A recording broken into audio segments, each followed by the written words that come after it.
நான் அதுவே அது ஒண்ணும் எடுத்து இல்ல, போட்டுக்கிட்டு தெரியாம கேஷுவலா கொட்டுறாங்களாமா. இப்போ ட்ரெஸ்ல கேஷுவலா சாப்பாடு கொட்டிருச்சு. Time to change the costume. ஓஹோ பின்னாடி இந்த கிறுக்கி ஒண்ணு வருது, அதையும் தூக்கிட்டு போயிடுறாங்க. லேடிஸ்னு கூட பார்க்காம ஒருத்தன் மூக்குல பொக்கு பொக்குன்னு குத்துறான். வேடிக்கை பார்த்துட்டு இருந்தேன்னு வெக்கமே இல்லாம அப்புறம் அவன் சொல்றீடான்னு சொல்லி அடிக்கமால கேட்டா, நீங்க ஏன் ஹெல்ப்பே பண்ணாம அப்படி வந்துட்டீங்க? உங்களுக்கு ஹெல்ப் பண்றது என்னோட கடமை. அப்போ அடிபட்டு கிடந்தவங்கள வேடிக்கை பார்த்தது அது என்னோட டியூட்டி.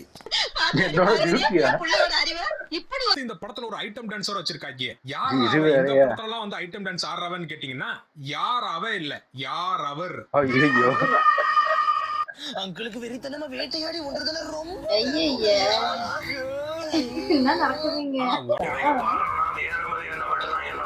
நீ என்ன எம்ஆர் ராதா வாய்ஸ்ல மெமிக்ரி பண்ணி சுத்திட்டு இருக்க? ஒண்ணுடா, உலக சினிமால இப்படிப்பட்ட ட்விஸ்ட எவனும் வச்சிருக்க மாட்டான்டா. மொத்தத்துல இந்த அனலி அடிக்கிற வெயிலோட அனலை கூட நான் தாங்கிடுவேன். ஆனா இந்த படம் பார்த்ததுல வந்த என்னோட அனலோட வலிய தாங்க முடியலடா. அப்புறம் சொல்ல மறந்துட்டேன், இந்த படத்துக்கு பார்ட் 2 இருக்காமா. ஐயோ